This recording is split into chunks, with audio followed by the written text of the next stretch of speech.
Nous vivons à l'époque des sensations fortes. Sport extrême, drogue légale ou illégale, reportage à vous couper le souffle ou à vous donner le frisson. Il semble que le XXIe siècle ait besoin de décharges d'adrénaline, d'excitation neuropsychique pour avoir le sentiment d'exister. Dans le domaine du couple et de l'amour, l'état recherché s'appelle la passion amoureuse. Mais peut-on construire une relation de couple satisfaisante et durable sur le fondement de la passion ?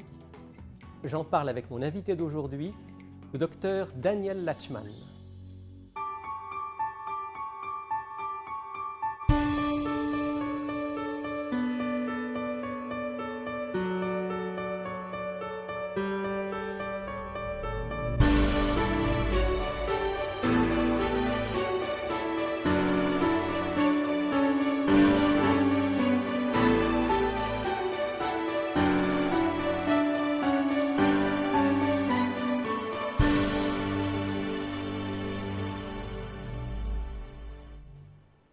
Daniel Lachman, bonjour.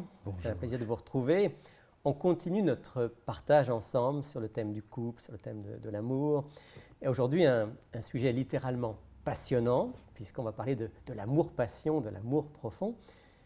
C'est bien d'être un peu passionné dans la vie. Il faut un peu de passion dans la vie, non ?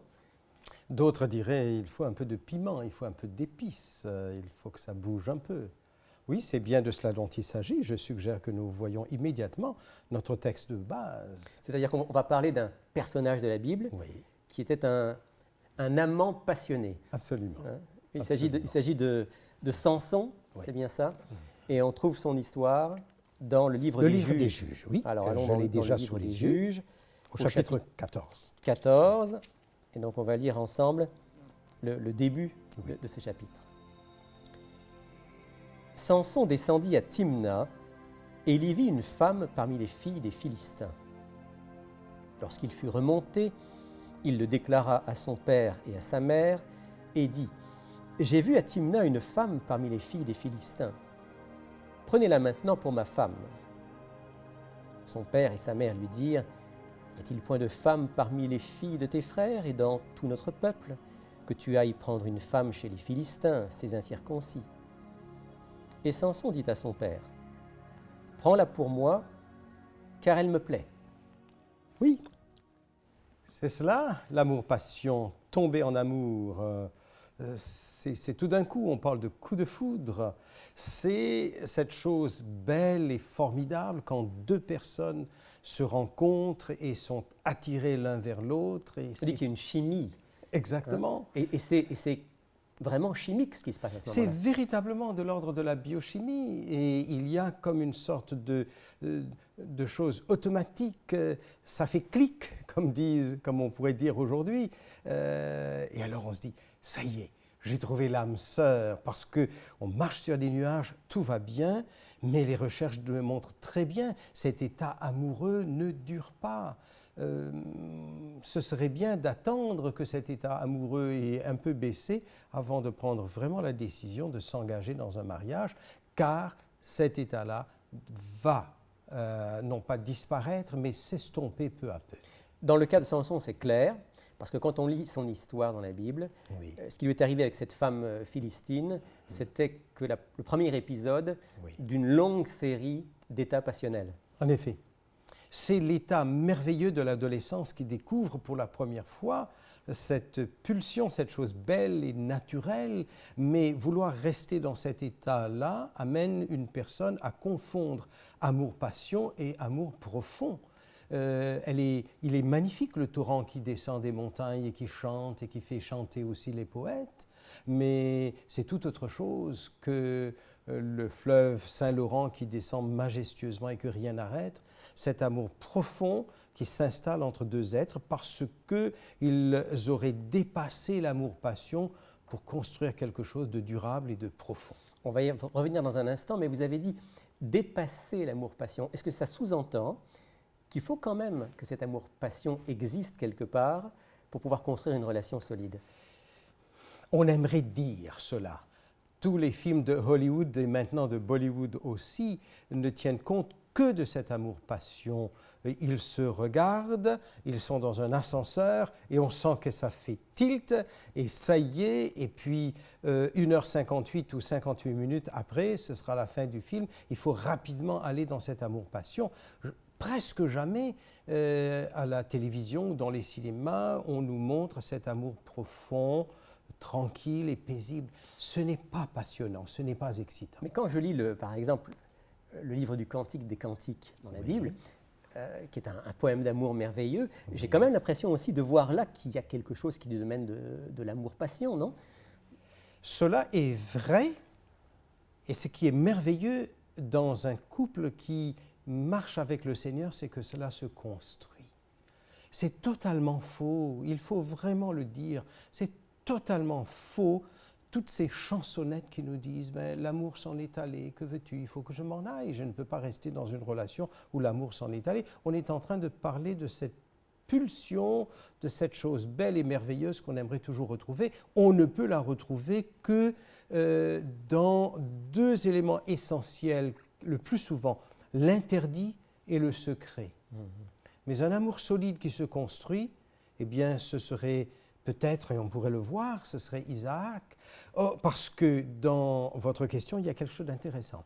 Statistiquement parlant, aujourd'hui encore, il y a plus de gens qui entrent dans un mariage arrangé par les parents ou la famille, et statistiquement, il y a plus de gens qui continuent à rester dans un mariage. Ceux qui entrent dans un mariage, en particulier en Occident, par le coup de foudre, il y a beaucoup plus de chances, statistiquement parlant, pour voir la désillusion, le désenchantement arriver, parce qu'on a cru que cet élan biochimique durera. Il faut ajouter là-dessus une décision, un choix, une construction. Donc en quelque sorte, le problème, si on construit une relation sur la passion, c'est qu'on va avoir besoin de sentir cet état extraordinaire pour croire qu'on aime, oui, et pour donc continuer la relation. Quand ça s'estompe, il va falloir faire quoi? Il va falloir trouver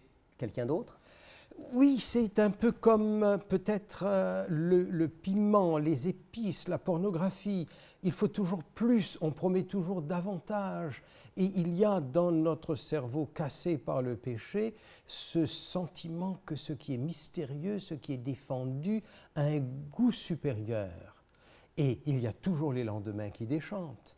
C'est pour cela qu'il faut construire avec le Seigneur sur un choix de préférence, mais même quand cela est imposé, on le voit en Inde, on le voit encore en Chine, on le voit encore dans certains autres pays. Où des gens se marient sans s'être vraiment choisis, oui, et pourtant oui, construisent une relation qui finit par être harmonieuse et même passionnante. Oui, ce n'est pas l'idéal, mais peut-être en commençant avec moins d'attente, il y a plus de facilité de faire le choix de décider, de construire.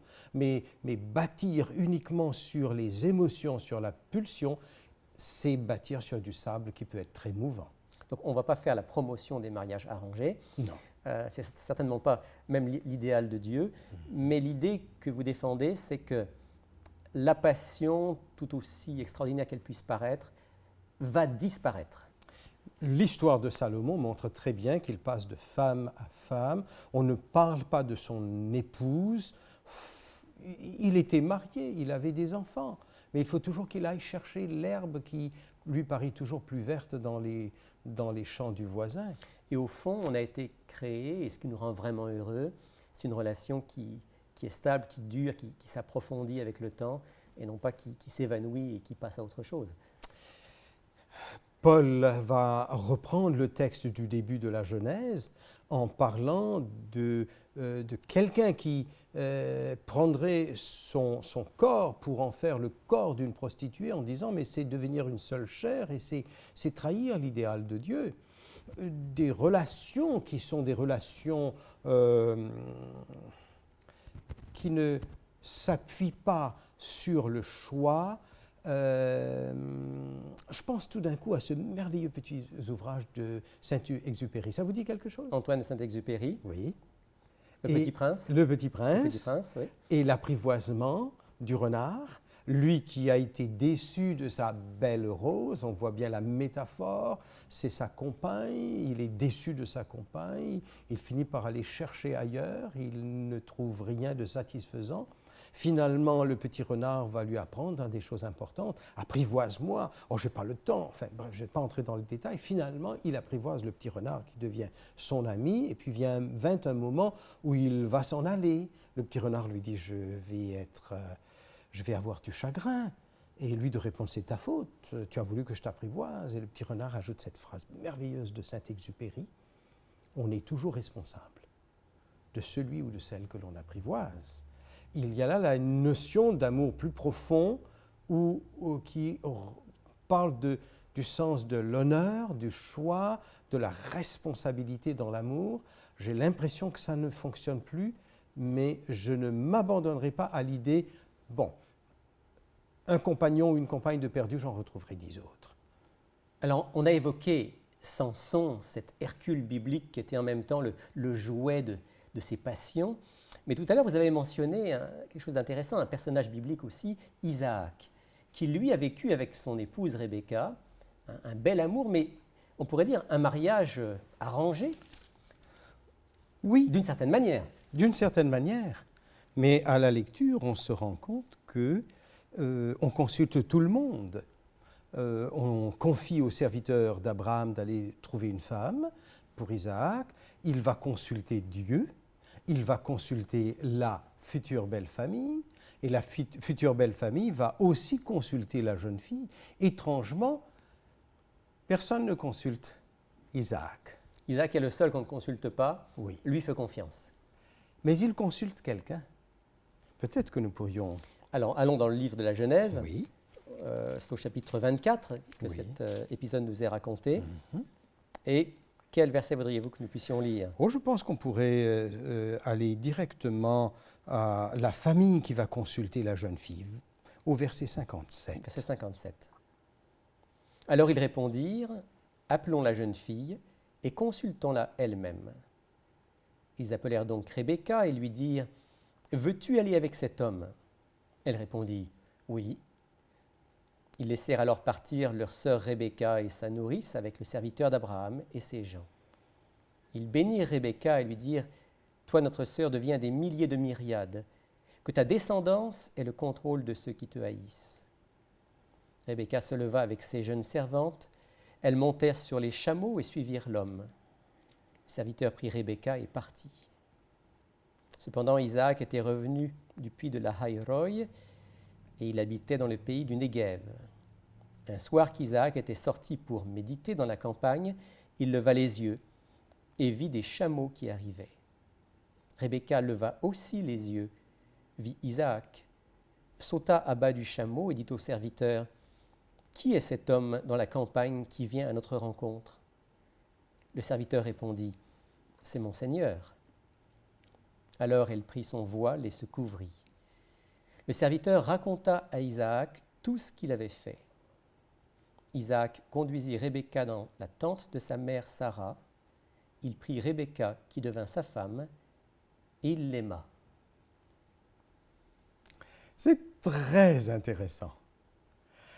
C'est à la fin de toute une série de réflexions, de décisions, on consulte Dieu, on fait confiance à Dieu, on observe les événements.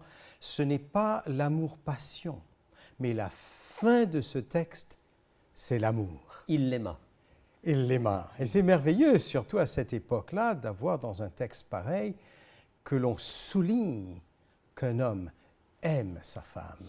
Et c'est en contraste avec ce qu'on a lu tout à l'heure de Samson, parce qu'en fait, Samson, il nous est dit qu'elle lui convenait, elle lui plaisait.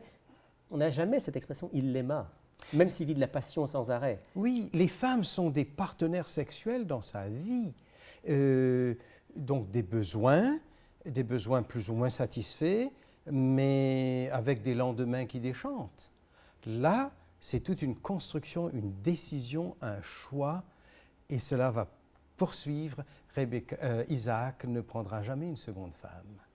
Est-ce que vous sous-entendez par là qu'à la limite, on pourrait épouser quelqu'un pour qui on n'a pas un immense amour au départ et finir par l'aimer j'allais dire presque passionnément. Est-ce que ce n'est pas dangereux de partir sur une base comme ça? Pourquoi ce serait dangereux? Ce n'est pas romantique, certes, ce n'est pas ce que l'on souhaite. Pourquoi serait-ce dangereux? S'il y a ici, comme dans cette histoire-là, il y a un accord des familles, de la société, tout le monde approuve. Allez, va ma sœur, béni sois-tu, nous sommes d'accord avec ce projet. Et puis elle observe la coutume de son temps. Son futur mari arrive, elle descend de son chameau, elle se voile. Il n'y a pas là des notions d'esclavage ou d'asservissement, pas du tout. C'est juste observer les coutumes. Les deux d'ailleurs, Isaac et Rebecca, acceptent pleinement cette situation. En effet, mais quel résultat merveilleux! Ça nous rappelle ces différents textes dans le Nouveau Testament où on va dire « Marie, aimez vos femmes ». Comme Christ a aimé l'Église et s'est donné lui-même pour elle. Femmes, ayez du respect pour votre mari. Il n'y a pas là ce que l'on voudrait croire, que les femmes sont asservies à leur mari et que les maris dominent sur les femmes. L'histoire l'a démontré. Mais ce n'est pas ce qu'enseigne et ce que souhaite la parole de Dieu, loin de là. L'amour profond, c'est vraiment ce qui se construit. Il y a ce texte, l'homme s'attachera à sa femme. Alors justement, vous avez dit ce qui se construit. Oui. En quelques minutes, puisqu'on arrive vers la fin de notre émission, comment est-ce qu'on construit cet amour profond? Si ce n'est pas sur la base simplement de la passion et de la pulsion, comment est-ce qu'on construit? Je pense que ce conseiller conjugal, pasteur, pendant 35 ans au moins, qu'on appelle du nom de Gary Chapman, a écrit ce petit livre merveilleux, Les langages de l'amour. Il a bien reconnu qu'universellement, il ne suffit pas d'aimer, il faut que l'autre se sente aimé, parler le langage de l'autre. Quand on est amoureux, on parle naturellement les 5 langages, de l'attention, un toucher affectueux, une écoute active, des petits cadeaux, en fait toutes sortes de gestes et de paroles. Quand l'émotion n'est pas là, la passion n'est pas là, il faut continuer. Et l'émotion et la passion reviennent. Il faut entretenir cet amour par des gestes, par des mots, par des attentions, par des petits cadeaux, vous disiez. Et en fait, l'amour, c'est comme un feu qu'il faut régulièrement alimenter pour qu'il puisse continuer à brûler. Il y a de l'intentionnalité là-dedans et du bonheur et de la fierté de chérir celui ou celle qu'on a apprivoisé et d'être heureux avec. Ça veut dire donc, de la part du couple, de choisir aussi de prendre du temps l'un avec l'autre, de prendre du temps ensemble. On ne peut pas juste s'attendre à ce que ça continue tout seul. Non, ça c'est de l'amour adolescent, c'est de l'amour passion qui ne dure pas. L'amour profond se choisit, se construit, se développe et mûrit et devient une magnifique fleur. Daniel Lachman, merci d'avoir partagé cela avec nous. Et j'aimerais vous demander, en terminant cette émission, comme on le fait à chaque fois, d'offrir une prière, de nous tourner vers Dieu qui est la source de l'amour et lui demander de pouvoir, dans nos vies, comme dans celles de nos auditeurs, nous aider à développer, à faire les bons choix pour développer cet amour profond. Notre bon Père, nous confessons l'étroitesse de nos cœurs, l'égoïsme de nos cœurs, où nous confondons l'amour-passion de l'amour profond. C'est tellement naturel pour nous de vouloir prendre, utiliser l'autre, nous servir de l'autre pour nous assouvir, pour satisfaire nos besoins. Mais nous découvrons avec toi que c'est dans le don de soi, dans la recherche du bien-être de l'autre. Bénis chaque personne qui nous écoute et que ceux qui sont en couple comme ceux qui ne le sont pas, que nous nous tournions vers toi pour donner, aimer, faire du bien à l'autre et aux autres. Merci d'être le Dieu d'amour et la source de l'amour véritable. Au nom de Jésus, celui qui a tout donné pour nous sauver. Amen.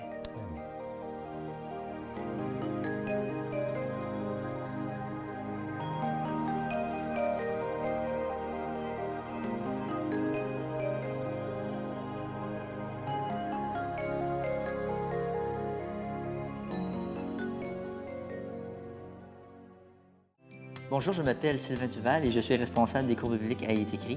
J'aimerais vous inviter personnellement à approfondir les sujets abordés dans nos émissions à l'aide du cours Découverte. Cette étude explore tous les grands thèmes bibliques en relation avec notre vie quotidienne. Ce cours est entièrement gratuit Vous pouvez le suivre par correspondance, par Internet et bien sûr en personne avec un instructeur. Inscrivez-vous dès maintenant à ilestécrit.tv ou tout simplement par téléphone au 1-866-729-3515. Gabriel, tu nous présentes aujourd'hui un livre qui est notre offre du jour et qui est un ouvrage de référence sur notre sujet, c'est-à-dire l'amour profond, l'amour qui se construit. Oui, c'est ça. Donc, en fait, Daniel Latchman parlait d'un livre dans la première partie de l'émission. C'est celui-là qui s'appelle « Les 5 langages de l'amour ». Très bon livre. Très bon livre, effectivement. Vous allez sûrement me demander, c'est quoi ces 5 langages-là? En fait, on parle de 5 points. Exactement. Donc, c'est les paroles valorisantes, les moments de qualité, les cadeaux, les services rendus et le toucher physique. Donc, dans son livre, Gary Chapman, puisque c'est l'auteur, va développer tout ça d'une manière pratique. Voilà. Ouais, c'est un très bon livre. Moi, je l'ai acheté, je l'ai lu, je l'ai mis en pratique. Et je peux vous dire que ça fonctionne. Ça fait une différence dans ta vie de famille? Oui, on voit bien aussi. Puis, que ce soit, comme vous savez, aussi, il y a 5 langages de l'amour pour le couple, mais aussi pour les ados et aussi pour les enfants, donc les parents envers leurs enfants. Ce sont les mêmes principes qui fonctionnent dans toutes les relations interpersonnelles. Oui, on voit bien que c'est efficace et ça permet de faire du bien. Donc, on le suggère à tous. On recommande fortement à nos auditeurs, s'ils ne l'ont pas, de se procurer ce livre, qu'ils peuvent avoir en prenant contact avec nous, au prix de 14 $ plus les frais de port. Merci Gabriel, on rappellera ça tout à l'heure pour ceux qui auraient manqué un petit bout de l'information. Sylvain, on prend le temps, comme toujours, de répondre à une question de nos auditeurs. J'ai une question. On a toujours des bonnes questions. Oui, aujourd'hui, j'ai une petite question, disons, qui est importante à mon avis. Et c'est Maria Del Carmen de la région de Montréal qui nous envoie cette question-là. D'ailleurs, j'ai eu la chance de la rencontrer. Elle dit « Pourquoi dites-vous qu'il est important d'observer le jour du repos, ou tout simplement le sabbat, ou on pourrait dire le 7e jour, alors que le Nouveau Testament dit que nous sommes plus sous la loi, mais sous la grâce. » D'accord. Si je comprends bien la question que j'ai souvent entendue. Un peu long, mais... Oui, non, je pense avoir souvent entendu cette question. Oui. Pourquoi est-ce que vous dites qu'on devrait, en tant que croyant, en tant que chrétien, mettre à part la journée du sabbat, donc qui correspond à notre samedi, alors que le Nouveau Testament va dire souvent « nous ne sommes plus sous la loi, mais sous la grâce ». Comme on sait, le 7e jour, dans le 4e commandement, donc ils disent... Est-ce que c'est encore valable aujourd'hui? Oui. Ou est-ce que c'est quelque chose que Jésus a complètement aboli? Alors, c'est sûr qu'on pourrait passer une émission entière à répondre à cette question. Oui, mais en fait, je pense qu'il y en a des émissions qu'on va faire dans les prochaines sur le sujet, justement. Tout à fait. On a déjà eu des émissions sur le sabbat et on va parler dans certaines émissions de la relation entre la loi et la grâce. Il me semble que derrière cette question, il y a quelque chose qui souvent a été mal compris. C'est ce que signifie sous la grâce. Qu'est-ce que ça signifie sous la grâce? Ça signifie fondamentalement, en particulier sous la plume de l'apôtre Paul, qui emploie cette expression, que nous ne sommes plus sous la condamnation de la loi. C'est vrai que la loi de Dieu, la loi parfaite qui montre l'amour de Dieu, on trouve ça à travers les 2 grands commandements, tu aimeras ton Dieu de tout ton cœur, ton prochain comme toi-même, développé dans les 10 commandements. Cette loi nous montre ce que nous devrions vivre, mais en même temps, chacun d'entre nous a transgressé cette loi. Donc on est quelque part coupable devant la loi, coupable devant Dieu. Ce que Dieu fait pour nous parce qu'il nous aime, ce que Jésus fait pour nous en venant donner sa vie pour nous, c'est qu'il nous offre le pardon. C'est qu'il nous offre de ne plus être considéré comme pécheur, mais considéré comme un enfant de Dieu purifié, pardonné. Donc on est sous sa grâce. On est sous la grâce. C'est ça. En même temps, j'ai le goût de dire aussi dans l'Ancien Testament, il y a un verset qui me vient comme ça, « Le juste vivra par la foi ». Souvent, on pense que c'est seulement du Nouveau Testament, mais ça a été prononcé dans la section des petits prophètes. De grâce et de foi est déjà dans l'Ancien Testament. Donc, nous vivons sous la grâce parce que nous vivons avec le pardon de Dieu, avec le Saint-Esprit de Dieu qui met dans notre cœur le désir de faire sa volonté. Maintenant, cette grâce-là, est-ce qu'elle annule la loi morale de Dieu? Réponse du même apôtre Paul dans l'Épître aux Romains, chapitre 3. Est-ce que nous annulons la loi par la foi? Certes non. Au contraire, nous confirmons la loi. Donc, clairement, l'apôtre Paul dit non, quand on est sous la grâce, eh bien, on veut vivre selon la loi de Dieu, qui est une loi de justice et d'amour. Et dans cette loi, dans ces 10 commandements que Dieu a donnés, au cœur des 10 commandements, il a placé une journée spéciale de rencontre avec lui. Pourquoi est-ce qu'on ne la vivrait pas alors que Dieu lui-même souhaite que nous la vivions? En fait, c'est un cadeau qu'il nous a donné. Exactement. Parce qu'il savait qu'on allait en avoir besoin. Exactement. En fait, on ne peut vivre la loi que par la grâce. Voilà. On va s'arrêter là, Oui. mais on va certainement le développer davantage plus tard, parce que c'est une très belle réalité que ce jour du repos. Puis finalement, ce n'est pas un fardeau non plus, c'est une journée de célébration. C'est une joie. C'est une joie. C'est pas... Gabriel, avant qu'on se sépare, juste un rappel. 2 secondes, l'offre du jour. Les 5 langages de l'amour. Gary Chapman. Gary Chapman à 14 $ plus les frais de port. Merci Gabriel. Avec plaisir. Pour commander l'offre du jour, n'oubliez pas de nous donner le titre de l'offre ainsi que vos coordonnées. Pour effectuer votre commande, écrivez-nous à Il est écrit, casier postal 99, succursale Rosemont, Montréal, Québec, H1X3B6. Vous pouvez également passer votre commande sur le web à ilestécrit.tv ou par téléphone au 514-729-3515 dans la région de Montréal et sans frais au 1-866-729-3515 pour l'extérieur de Montréal. Sylvain, je sais que tu as une passion, c'est de créer, de développer, d'animer des petits groupes de partage. Oui, c'est ça. Et je participe d'ailleurs à un groupe dans la région de Terrebonne-Lachenay. Et on a l'occasion chaque semaine, 1 fois par semaine, de pouvoir se réunir. Et dans un groupe, on prie ensemble, on étudie la parole ensemble et on chante ensemble et on témoigne surtout de nos besoins. Partage d'expérience. Oui. Soutien mutuel et en même temps, comme point de repère, la Bible, la parole de Dieu. Et aujourd'hui, d'ailleurs, j'en profite pour saluer tous mes amis du groupe Renaissance. Oui. On a l'occasion de... Et puis tous nos auditeurs qui sont dans la région de Terrebonne et les environs. Bien oui. Et dans le groupe, on a actuellement une étude qui s'intitule « La Bible et les émotions ». Donc, on prend le temps chaque semaine de pouvoir étudier la Bible.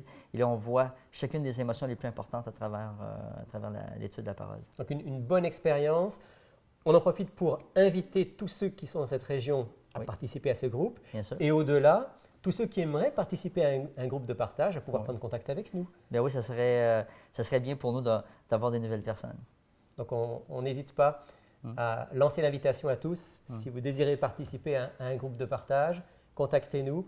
Et s'il y a un groupe près de chez vous, on sera heureux de vous accueillir. Si vous êtes dans la région de Montréal, ne manquez pas de nous visiter au centre Il est écrit, situé au 4505 boulevard Rosemont. Chaque samedi à 10h30, un message biblique y est présenté et une large place est faite à la musique, la prière en toute simplicité. Pour connaître nos autres lieux de rencontre dans la province du Québec, visitez ilestécrit.tv ou appelez-nous au 1-866-729-3515. Merci d'avoir été avec nous aujourd'hui. Je vous donne rendez-vous la semaine prochaine et d'ici là, souvenez-vous, il est écrit « L'homme ne vivra pas de pain seulement, mais de toute parole qui sort de la bouche de Dieu. »